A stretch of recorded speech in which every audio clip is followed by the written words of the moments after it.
First at 4, a teen is charged in a deadly hit and run that killed a 13-year-old girl in Oakland County. Why they say he should have never been behind the wheel. Kim. Clouds have rolled in this afternoon and a couple of showers moving in as well, with temperatures in the upper 70s. The Mother's Day forecast hour by hour coming up. Here's Paula.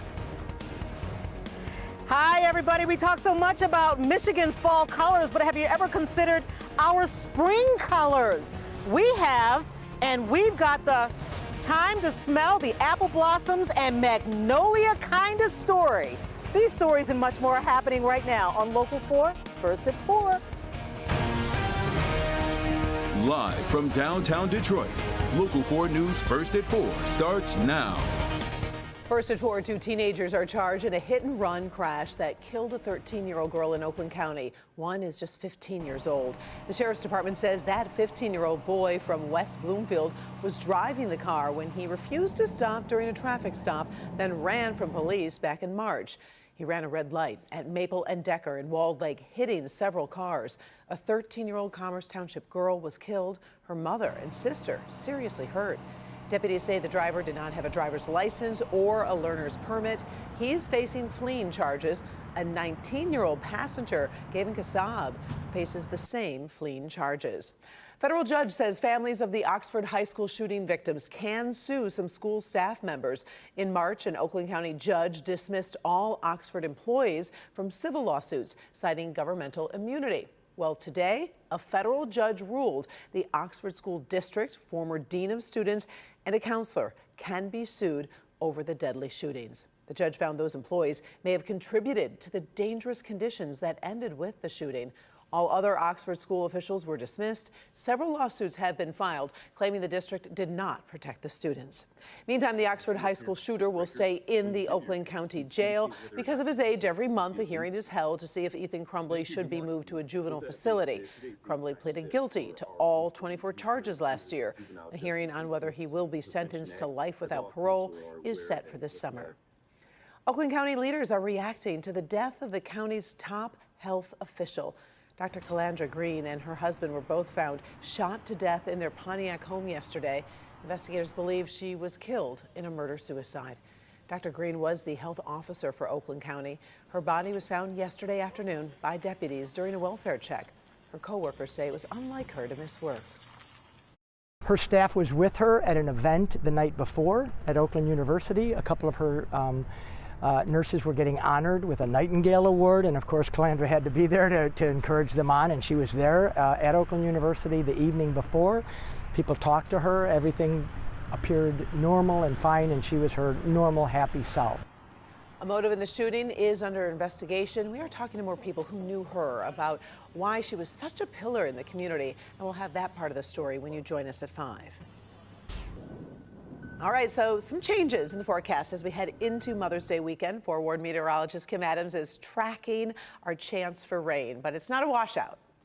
Not by any means. In fact, Sunday's looking pretty nice at this point. A little cloudier than what we might like, but definitely the chance of rain is very, very small. But there are a few showers out there tonight. Now it's dry in downtown Detroit, but if you go out to the west just a little bit, just north of Ann Arbor over to Chelsea, getting a few light rain showers. And then as we head back home again, it does dry out, but we can't rule out just a spotty, very light shower this evening, but most areas will stay dry. And it's pretty mild temperatures right now in the upper 70s, except for downtown Detroit that has popped up to 81, 79 in Pontiac, and 74 in Mount Clemens. Tomorrow looks like a pretty decent day. Cloudy in the morning and 62 degrees, but we do get breaks of sun by the afternoon with temperatures warming into the upper 70s. And I'll time out the chance for any rain on Sunday coming up in your forecast. All right, looking forward to it. Thanks, Kim.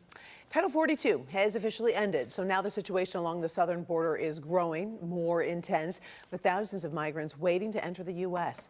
And there's also new concern for the safety of the migrants and the already overwhelmed border communities. Kimberly Gill joins us now with the very latest developments, and the U.S. is trying to obviously deter people from crossing illegally. They are. And Karen, good afternoon to you. The head of Homeland Security is threatening tougher consequences for people who do not use a legal pathway into the U.S. It includes a minimum 5-year ban on re-entry and possible criminal charges. But despite that warning, thousands are still trying to cross the southern border, like this woman and her family who traveled through 7 countries before entering El Paso, Texas.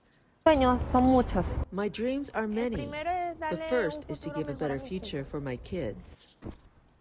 Other migrants were lined up at midnight at a port of entry in Yuma, Arizona, waiting for the restrictions to lift. In El Paso, many were escorted into Border Patrol buses. Title 42 was enacted during the pandemic, allowing the U.S. government to expel migrants more quickly. The Department of Homeland Security expects about 10,000 people to cross each day, but officials say they haven't seen significant changes in crossings in the hours since Title 42 was lifted. Republicans are blasting the White House, saying the president has failed to have a plan in place, but the Biden administration is defending its record. We are ready to process and swiftly remove people without a legal basis to remain in the U.S. Do not believe the lies of smugglers. Migrants are being bused to other parts of the country, too. 2 busloads actually arrived in New York City this morning. So what do we know in terms of the process for those people who are trying to seek asylum? Right. So migrants have to seek asylum in another country before applying here. So if they come through Mexico, they must try there first. Okay. And the ACLU has filed a legal challenge to that, claiming that that puts vulnerable people in danger. We will, of course, stay on top of this, and we'll have another update coming up at 5. All right. We appreciate it. Sure thing. Well, the Marine veteran accused of putting a homeless man in a deadly chokehold on the New York subway turned himself into police today. Daniel Penny is charged with manslaughter in the death of Jordan Neely. He was a subway entertainer who performed dance routines in costume as Michael Jackson. Lawyers for Penny say he stepped in to protect himself and others because Neely was threatening passengers. Another witness who recorded the interaction says Neely had not gotten physical with anyone. The death sparked protests in New York City. Penny appeared in court and was freed pending his trial.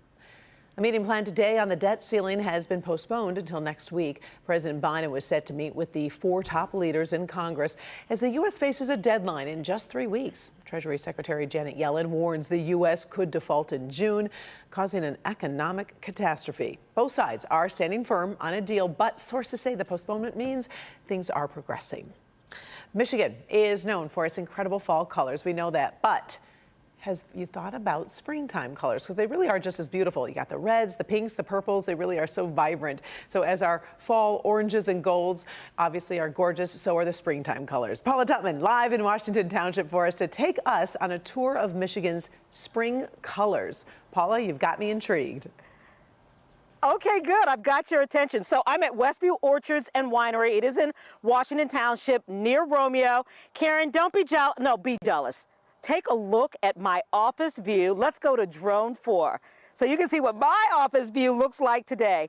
Absolutely gorgeous. You know, the thing about Michigan's spring colors is it can be fleeting. So keep in mind, unlike the fall where the leaves are actually dying and we're watching the leaves die, in the spring, things are springing to life. And so we're actually looking at the future. But here's the thing, spring comes to life in a big, fat hurry.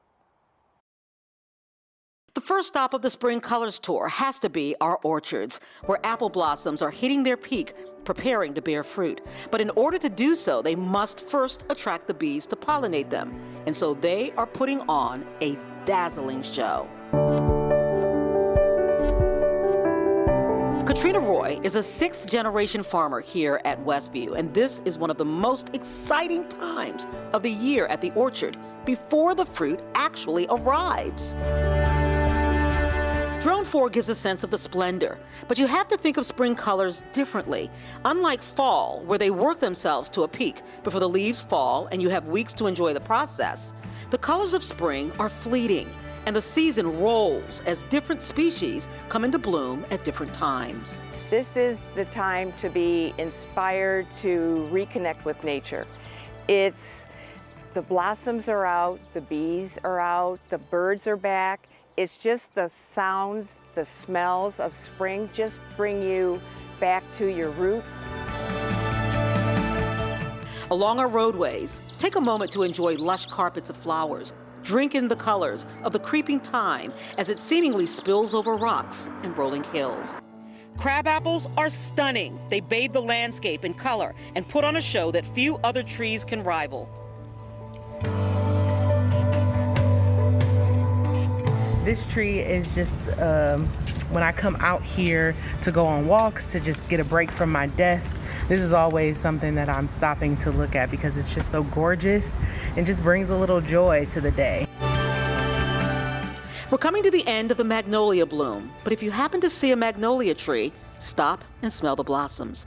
So sweet and fresh, they put most man-made perfumes to shame. It's very pleasant, sweet, honestly something I would expect to, I don't know, smell if I was on like vacation or something like that. Tulips and hyacinths and crocuses blanket the landscape, and even the lowly dandelion, a nuisance weed by any other name. But if you stop and look and admire its color and its tenacity, it's something to admire before you exterminate it. Get inspired. This is the time of year to get inspired. Yeah, it is. We've had a long week. It's Friday. Let's drink in this view one more time. This is 150 acres of amazing stuff growing in all different kinds of seasons, and Michigan is a growing state. There's so much to see. Come on back down here. Come on back down to the ground right here so I can tell you what's coming up next, and it's going to be lilacs. It's going to smell amazing, as well as the lavender in June. And then don't forget about those roses, those brush roses that you'll see along the roads and in people's yards. There's always a reason to enjoy the beauty of Michigan, especially on a Friday, Karen, if I may say so myself. You know, I love this story because I feel like we do put so much attention on those fall colors, and we kind of zoom by those spring colors, and you kind of really uplifted our spirits on a Friday. It was great. Awesome. Yeah. Awesome. The blooms. It's blooming again, darling. The calla lilies are in bloom again, darling. Thank you so much. We appreciate it. Have a good weekend, too, and we'll check back with you later. Have a great weekend. All right. Yeah.